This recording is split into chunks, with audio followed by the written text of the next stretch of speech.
understanding locally, I'm looking at Rob Stanton. Do you want to say something? Well, yeah, if I may. Just to answer your question, we have opened 3 new primary schools in the last year. I meant secondary schools. Okay, so we can and we do open new schools. We are planning a new school in what we call the south of the Borough, which is right here, Finchampstead area. We've committed to opening it by September 2016. I've gone on record, and I'm on record again now saying that. It is on the manifesto of every candidate in this area. We are absolutely committed to the secondary school for 2016. Now, in the longer term, moving ahead, whether that will be sufficient with all the new housing, etc., has to be something we keep under constant review, which we absolutely will. And the report actually says by 2026, if we use the existing projections, we'll need another 2 brand new secondary schools. And unfortunately, those can only be free schools, and clearly the local authority's got no control about where those can be. So that's really what my question is. Well, the local authority does have control, and we work very hard with partners to get them in the right places. You're absolutely right. The Academies Act of 2010 allowed parents to set up free schools, and some have. We have some successful ones in the borough. But we also would not just rely on that. We have a legal impediment, and we have to provide a school place for every child in the borough. We will do that. Do you want to because I think your question is you're not in favour of the idea of free schools in that it can... I don't know that I have an issue on it. I just kind of feel that the local authority's got to provide school places. Yes, there's a tension. Yeah, and you can only provide new schools via free schools. I mean, one of the questions is why can't the council do a free school? I don't understand. Well, I'm not. I'm looking at. I don't think they necessarily have to do it by that because I think locally there was a plan to have a free school around here, and actually what's happened is the council have gone with having an academy for 2016, and the free school is now not happening as a consequence of the decision that the council has made for the academy. Is that right? I think that's it. That is right, but we intend to work with the people that wanted to set up the free school anyway. We have a coming together. We absolutely do intend to work with the free schoolers. What the council cannot do is set up a school and run it itself. You cannot do that. What you can do, and you have to do, is provide sufficient school buildings, i.e. places, for the people that live within the borough. You then have to tender to and work with other education facilities to actually manage the school, i.e. employ the teachers, the head teacher, the governors, etc. Okay? So I hope that's clear. If not, come and get me afterwards.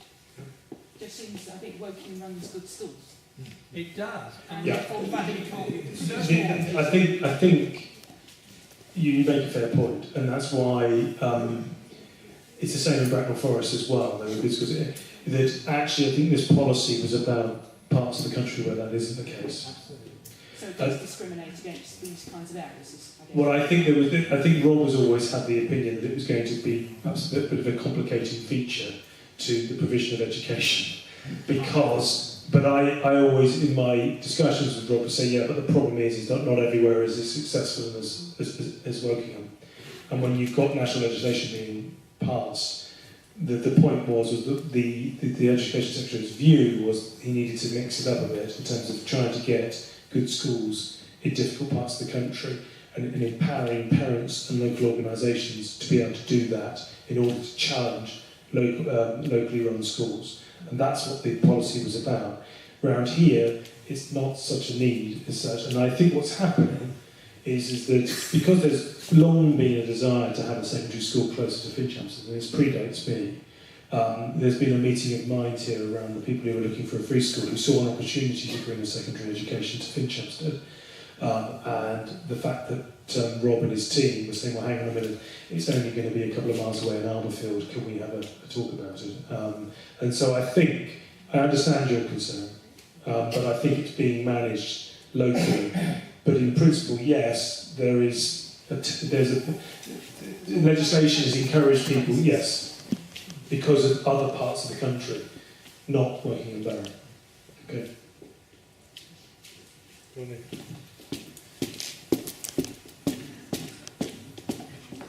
Can I change the subject to a parliamentary question? I think in today's problem, where do you stand and where does the Conservative Party stand with your leader who says he wants a 2-year mandatory sentence for people carrying a knife on 2 occasions and being found guilty of that?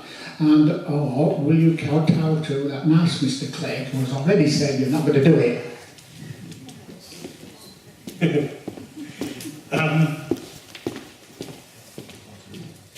Well, it's, with the boss on this one. Of course, in fact, I've been asked, it came through to ask me to sign the amendment, the necessary amendment. The vote is Monday, I believe.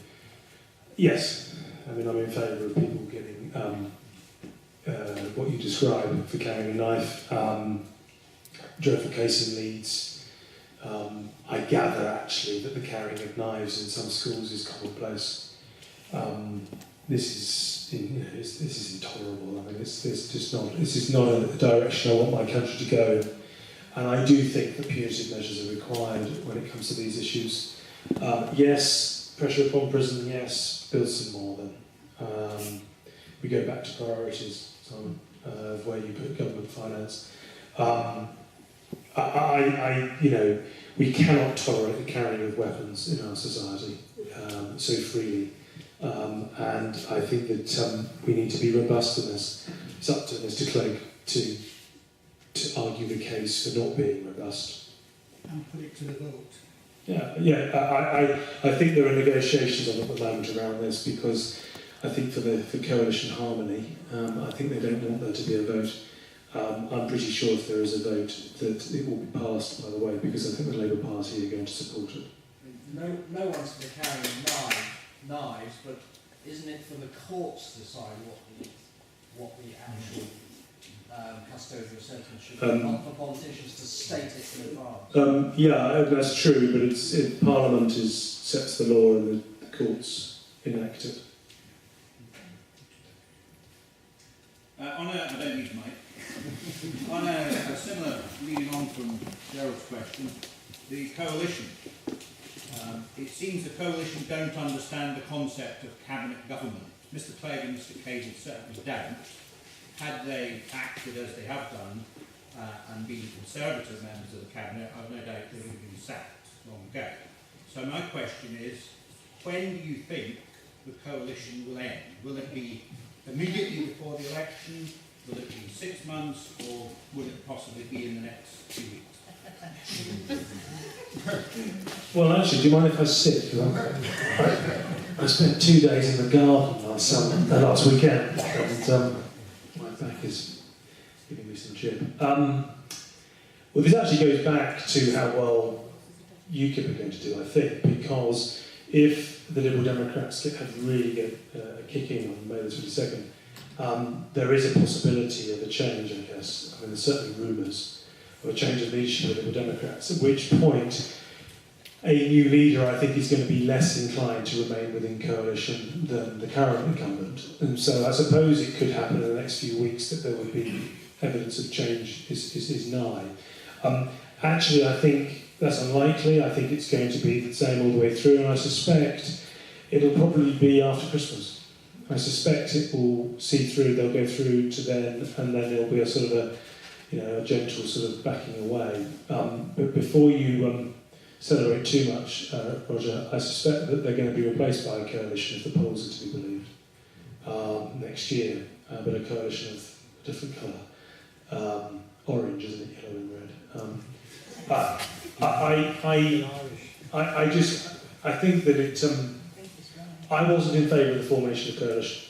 Right? I was asked my opinion as a newly elected Conservative MP, and I said no, minority government, limp on for a bit, see how we get on, then go back to the people. I don't think it's the British way to do it. I just don't think it's... I think we want clear government. It's either this one or this one. And I think that's where we're going to end up going, by the way, over the next few years. I think there's going to be a sort of polarisation of politics back to a blue corner and a red corner. And I'd rather have a clear sort of mandate for power and get on with it, of whichever political colour, by the way. And I just think it's the way that our politics has evolved. it's the way that the institution of commons is structured, with us facing each other, and I don't particularly, I'm not very comfortable with coalition government in general. The country in a dreadful mess, though, and it's the duty of the Conservative and the Liberal Party to work together and put it right. Or do Yeah, oh God, you're tempting me to be incredibly disloyal. I think that was a good story. I think it justified an outcome that a lot of people wanted, who were going to then benefit from being in power. The idea that we were going to start defaulting and bond prices were going to kick off and everything else, just because we were a minority government, I'm sorry. I don't buy that. But the Liberals have suffered terribly from being the coalition. I without doubt, purely from a sort of donning my tribal hat, the upshot of the coalition is that it has damaged another political party clearly quite a lot. And so you could say that wasn't that clever, that wasn't the reason that we went into it. Benefit of hindsight, yes, that's been a positive outcome, and indeed I would say that the government has performed much better than I thought it would do in the circumstances. I'm quite prepared to admit that, but just as a point of principle, I'm not a fan of coalition government. Do you mind if I go to somebody else that's spoken? Oh, no, that's fine.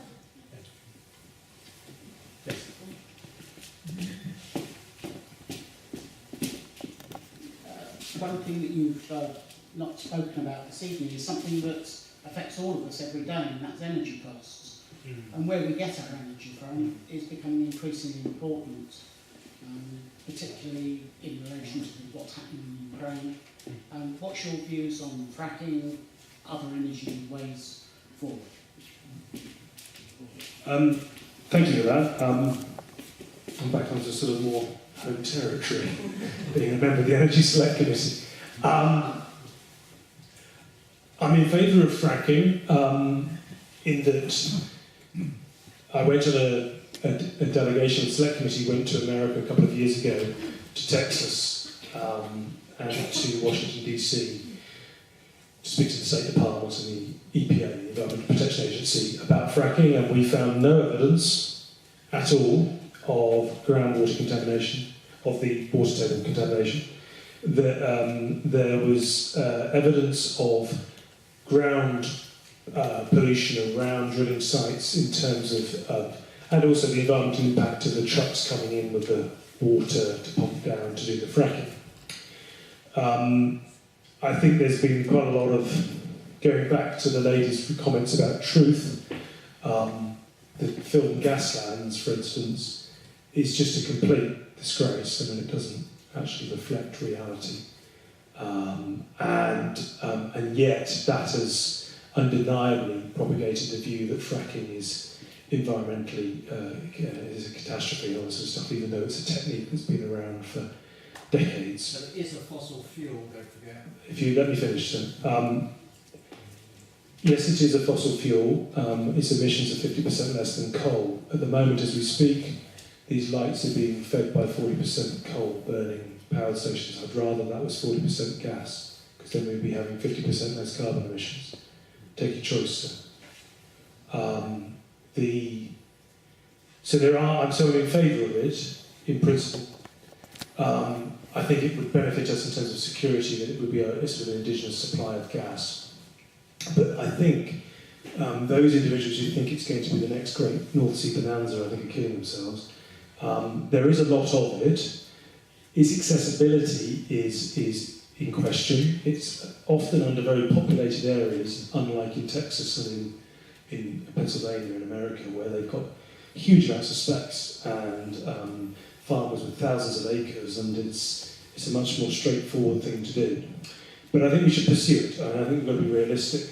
I think in the longer term, electricity usage is going to go up significantly over the next 30, 40 years.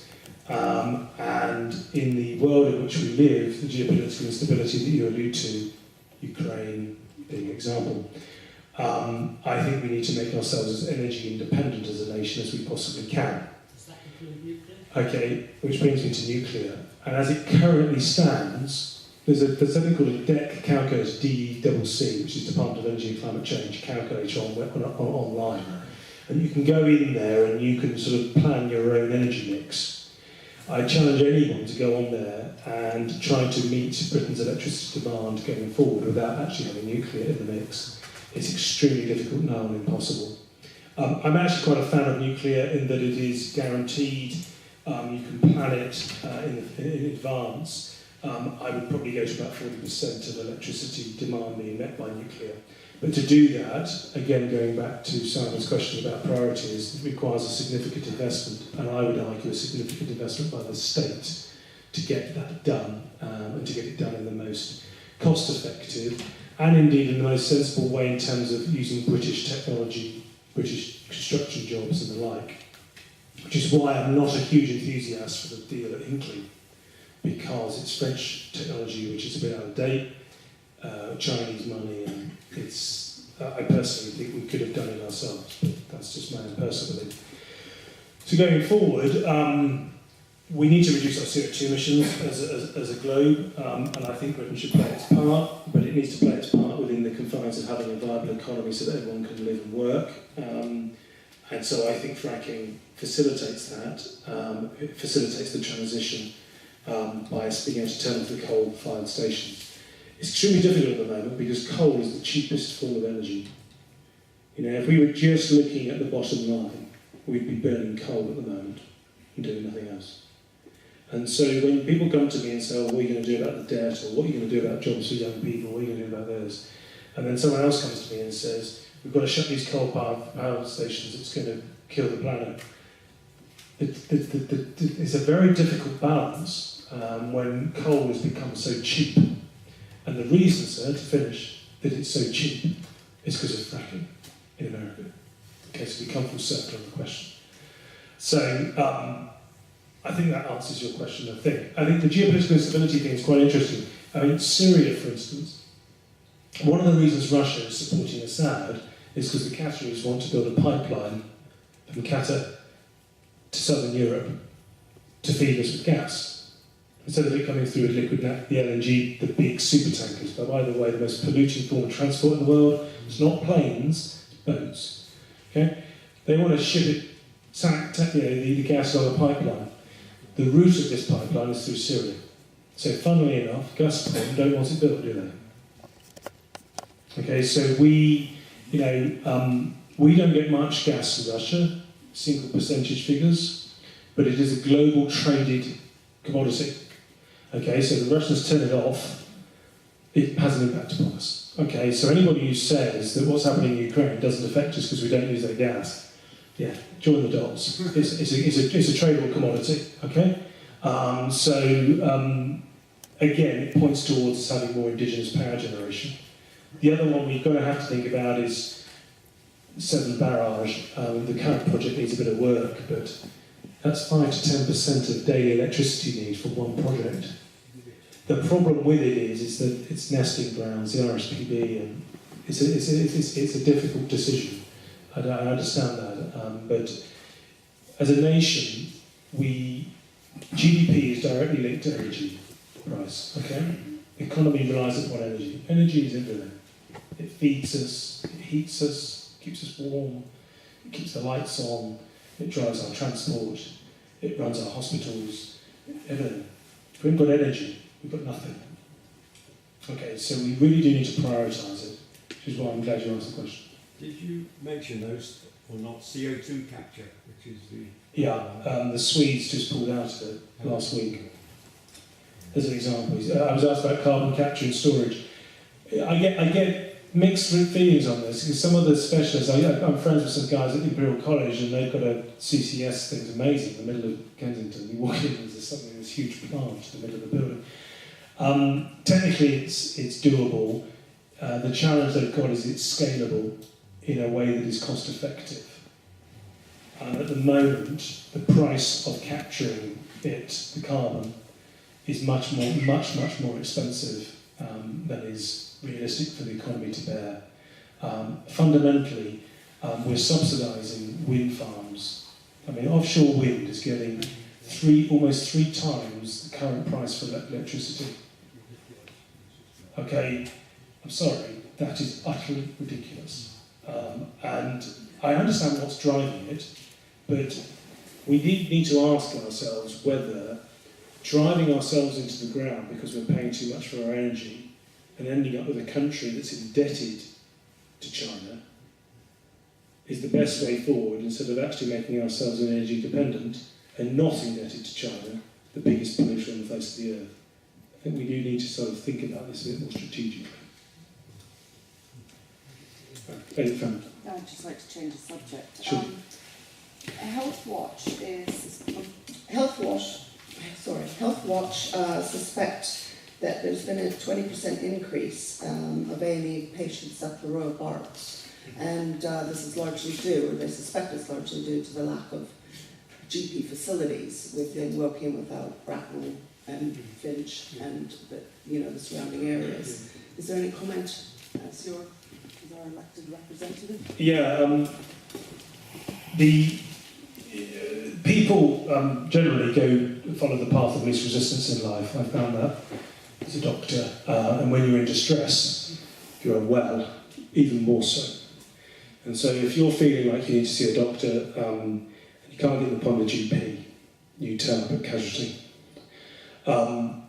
The numbers of people turning up are going to increase continuously for the foreseeable future because of drivers of ageing, obesity, and also something not so talked about, which is behavioural change in terms of health-seeking behaviour. I was referring specifically to the increase in people. I'm giving you the backdrop, Madam, to where the demand is coming from. The